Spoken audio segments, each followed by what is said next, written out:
another episode of our Uncovering Possibility content series funded by a Reimagining professional development grant through Texas Career Engagement. I'm joined by Viet Cuong, composer at the University of Nevada, Las Vegas. Thanks so much for speaking with us. Thanks for having me. Tell us a little bit about yourself and your professional work. Yeah, so I'm a composer, and I've been doing that for a long time now. But recently I also started teaching at the University of Nevada, Las Vegas as an assistant professor. So these days I'm kind of balancing both of those things as a career as a professional composer as well as a professor. So you must be incredibly busy having this dual role as a working composer as well as being a professor. I mean, how do you possibly stay on top of all the tasks that you need to do and get all the projects done that you need to complete for your jobs? It's not necessarily like an easy thing to balance, but I'm really lucky that my department at UNLV and my colleagues are very supportive and also just like want the best for me in every aspect of my career. So they totally understand that like it's a good thing if I'm out there in the world doing things as a composer, because it's good for the school, for their faculty to be showing like their students what like being a professional composer can be like. And also it's just good for the school as well in terms of recruiting and stuff, kind of based off of your name and your music. And so I'm lucky that my department supports that. And I don't have like, a million classes that I'm teaching. My teaching load is very manageable. So I teach a musicianship, like music theory and oral skills course, and then also an orchestration course and some private students. So it's manageable. And I'm lucky I have a GA who can kind of fill in when I'm traveling and do the oral skill stuff with my students when I'm gone. And then otherwise, it's just like a lot of planning ahead. And when I got this job, I kind of had to move some things around, partly because it was sort of, we were still in the era of like flexibility due to COVID. So some things were moved around, but then also just like, okay, if I'm going to do this job, I need to kind of plan for that. And I also started working with sort of like a manager to take care of my admin stuff on the composer side. Emails take a long time to send. I figured since I'm gonna now be having like school related emails, I need to like hand off a lot of the, perusal score emails, orders, fulfillment of orders, all that sort of stuff to someone else. So it's a lot of just careful planning, I would say. Did you have a hard time deciding when it was time to jump in and get some extra hands on deck? I mean, it sounds like you were the one stuffing the envelopes, sending the scores out, going to the post office. I mean, how long were you doing that? Oh, for years. Like I still have in my closet over here my binding machine, my saddle stapler. I still have a couple like leftover binding coils and things like that. All throughout grad school, I was I had this like sort of self-run publishing company where I would print all of the scores, punch all the holes, bind them. I got the envelopes that could fit 11 by 17 scores, the shipping labels. And then I had these like master sets of my parts that I would send through a copy machine, 11 by 17 full, hand-fold every single part, staple in the middle of the saddle stapler, pack them, ship them. And I did that probably until like 2018 or so, my own work, just because, I don't know, first of all, it wasn't that much stuff. It wasn't huge volume of orders, but then also I'm definitely sort of a control freak when it comes to stuff related to my music. And so it also just kind of took me a while to find someone that I would like trust to do these things. I do remember this one week where I had this piece diamond tied that's like an technically easier piece. And I would usually get like maybe one order a week or something. So it was manageable. It would take me like 2 or 3 hours to make that set of parts and send it off. But then one week I got like 5 orders and I was like, oh my gosh, how am I going to do this? And I did it, but it took me like 10 or 12 hours to like make all those parts. And at the time I was like my doctorate program and it was just a lot going on. And then I was like, okay, well maybe it's time to like think about having a distributor. And so I had worked with this Murphy Music to distribute my music for a while. And then eventually like when I got this job, like now Sean Murphy is sort of like managing a lot of aspects of my like logistical things in my composition career. So it's been like a gradual thing too, because I think it's also a process to find people who you can trust with things and who know how the business works. Because they have artist managers for someone like Yo-Yo Ma obviously has a manager, but Yo-Yo Ma managed like a composer who writes a lot of wind band music in the same way? I don't know, because it's just like a totally different animal when you compare even a composer who's like managed by someone who works to get them performances in the orchestra world, whereas in the band world, it's like kind of operates in a very different way because a lot of them are academic institutions as opposed to like professional organizations. So can you tell us a little bit about what skills do you attribute to having so much success starting at such a young age? Yeah, I don't know if there's like a sort of secret elixir that one can take. But I think it's a couple things. I think one thing was just like the way that I tried to present myself to the world was that even though I was young, I still tried to come across as very professional. That kind of has multiple components too. It's like when you send emails to people, you address them nicely, and it's not like a text message exchange or something. And also like I tried really hard to make my scores and my music look really good. When I was in college, I did this internship in the Atlanta Symphony Library, and I learned like where they got that like perfect shade of beige paper, the perfect weight, and I like bought it from that place for the longest time. It was called like Mini Mac. It was like the store in like Marietta, Georgia. And then like getting the binding coils and the binding machine, and like I remember like seeing Boozy and Hawk scores that like conductors in college would carry around. They were like rental scores, and they had this like green cover.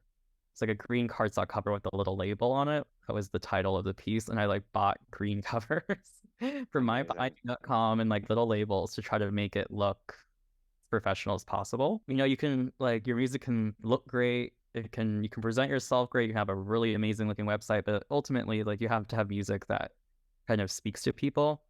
And I think I was just like fortunate that I grew up in the band world and kind of knew the rep, and I knew how to play percussion and clarinet. And so I think all those things helped me learn what I was doing early on in my sort of schooling as a composer. And so I think my music, on some level, it wasn't perfect, but it had a sort of user-friendly quality to it that helped as well. And I'd say like a lot of things as a composer, you can be in school, you can take classes on how to write music, you have lessons, but you learn so much just on the job. And I think I had learned a lot of things just by playing in band, playing all those instruments, and doing a lot of score study as well. So that when I wrote this piece, Sound and Smoke, which is, again, it's not a perfect piece by any means, orchestrationally or anything, but I think people saw like a sort of spark and potential in it, and it didn't catch on like wildfire right away, but people started to play it more and more, and it's funny now that like I think more people know who I am. They're like discovering Sound of Smoke, and it's like one of my more popular pieces, even though it's over 10 years old now. So you were discussing those skills sort of learned on the job through your composing process, and just professionalism and making sure that your scores look a certain kind of way, making sure you have the right weight paper and whatnot. I'd love for you to talk about, the role that social media plays in your own work, and potentially ways that you mentor your own students regarding, is there a certain way that they should be presenting themselves on social media? And if so, how? Or maybe any composers listening to this, or really any academics listening to this, just words of wisdom that you could offer regarding how to use that tool. It's a wild world out there with social media. I mean, I kind of think of social media as a tool to let people know what you're doing. I was talking to my students recently about like self-publishing versus publishing yourself with a really big publisher or something. I think traditionally the role of a publisher was to promote your music, especially in the age before the internet or social media. Like on the back of like a clarinet sonata, like the I don't know who publishes like the like Brahms clarinet sonata, but like on the back will be like other titles for this instrumentation or whatever. I think that's how people like found music. Like the music stores would just kind of order stuff, and then people would go and peruse things. But now with the internet, it's like much more easily accessible for people to find music. It's like joking, like, and I went to the Boozy and Hawk's Instagram page, and I was like, wow, I have more Instagram followers than Boozy and Hawk. So clearly they're not going to be doing much in the way of like social media promotion. Not that Boozy and Hawks has ever offered to publish me. They probably won't at this point. It just said that. But social media is really good in that way. Where I think that social media can be kind of not ideal. It's just you can kind of compare yourself to other people, and like you feel like you're not doing enough, and you kind of, at least sometimes I do this, where I kind of conflate everyone on social media as like one superhuman being that is doing everything, even though it's like a collection of many people and each person is doing their own little amazing things. But then you start to feel like you're inadequate or you're not doing enough. And so that's something I've had to like kind of learn over the years, is that like, no, it's like everyone has like their own struggles, and they just kind of are curating their own image online, because that's something we all do, because we don't post literally everything going on in our lives, or at least I don't think we should. So I kind of like use social media nowadays as sort of just like showing people highlights of what I'm happy with, what I'm excited about. And I kind of leave it at that. I don't post a lot of personal things, just because I don't know, people are like interested in that. I think people like are interested in like what I have to say as a composer and my music, and if I have good recordings, that it's like exciting to share those. And I think people enjoy those, because like I'll go on like Facebook and post after like months of not posting, and if it's something I'm really genuinely excited to share, I get like a lot of interaction with people, and that's really cool. And so I think that's the way I approach it, but I think it can be different for everyone. I think some people, part of their image as a composer is their personality and their what they're eating for lunch, and like what they're where they're going next just for fun. And this is like not an instinct of mine. Like every time I do something, to like post about it and like tag the location and stuff. Maybe I like having a mystique or something. And you think about like some composers who are very active on social media and they're very successful, and then there's other composers like Mislenka wasn't like posting on his Instagram stories like every day or something, and he was very respected as a composer and everything. So I think there's different ways to go about it. I think having some level of social media presence is good though, so that you can share what you're doing. It's like the joke. It's like if you don't post about it, did it actually happen? You know, in some ways it feels these days that maybe some things like can easily get lost if you're not like posting about them. So we're talking about professionalism, we're talking about social media. Do you feel, and of course I won't ask you to speak on behalf of all composition areas, but do you include a lot of these conversations in mentoring your own students? Do you feel like that's something that takes place in the education of composers around the country? And if not, are there ways for students to learn about these things versus just through trial and error, or what would you advise that they do? Well, this is stuff that I certainly talk with my students. I feel like that was a big reason why I was like brought on to do this job, was that I had this real world experience that I think for a long time wasn't like as present in academia. In the last, couple decades, it seems like composers, if you like got a job in academia, you would that would be your job as like a professor.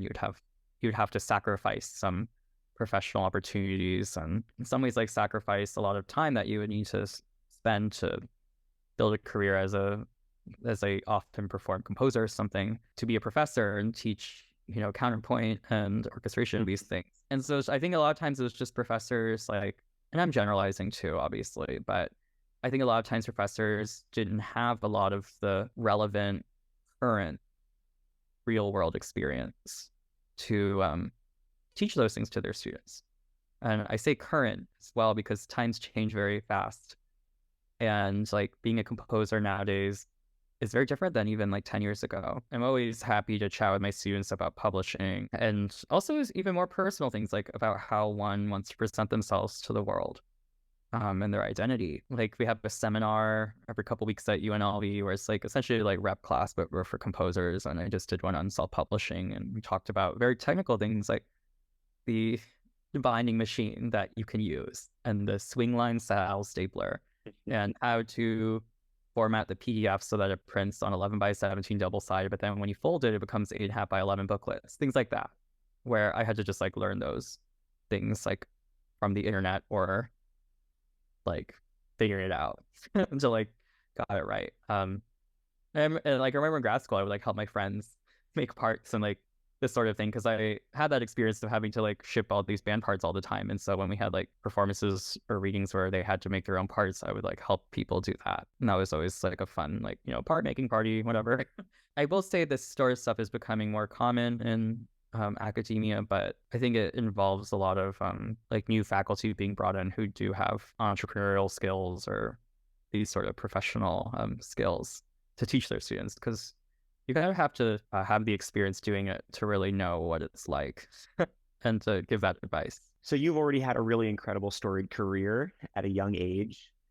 For composers that are listening out there, what words of advice would you offer them that want to be as successful as Viet Cuong? The music has to be well written for the instruments and come off the page in a way that's like satisfying and rewarding for performers and conductors. But then I think another thing is like to be patient with yourself. Like it's always good to be ambitious and put yourself out there and try to like promote yourself and everything, but also know that it takes time to learn what you're doing as a composer and find your voice.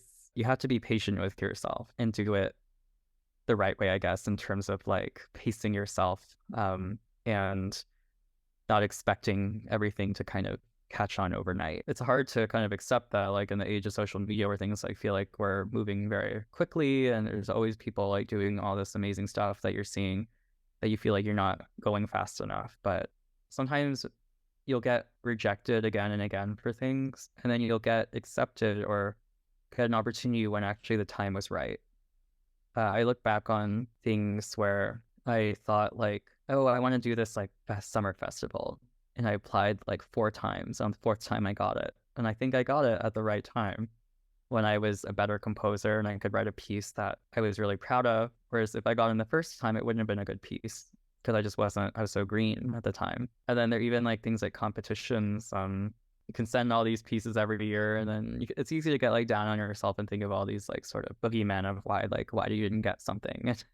Sometimes it's just like you look back and you're like, oh wow, no wonder that didn't win because it wasn't a good piece, and I can write something better now. And so like this new piece of mine just won this prize from CDNA, and it was like, yeah, I'm like happy it was that piece because it's like a piece that I think I'll forever be proud of for the rest of my life. Whereas like some of my earlier music, even if I'm like proud of it in a certain way, it's just not as good. So I'd rather have people like know me or recognize me for my better music. It seems like the key is to just simply be patient and then know that as long as you keep your nose down, the right things will come at the right times. Yeah. And having the baseline of your music be playable and user friendly, but then also like there's that, and you build upon that after writing many pieces and for over years where you start to actually find your way to make the piece user friendly and playable. It's like that's like kind of what finding your own voice is all about. It's like finding your way to work within all the limitations of any sort of ensemble or grade level or whatever, and sound like yourself. That last answer was really applicable to a lot of artists, I think, in all disciplines. I guess I can only like speak as a composer because it's what I do, but I think this like applies to many facets of life, like being patient with yourself. In many ways, not expecting like overnight instant results, because very little in life like happens that way. Yeah, thank you so much for speaking with us. I know that composers and artists in all disciplines will really enjoy hearing from you. So thanks so much for your time. Yeah, thanks for talking with me.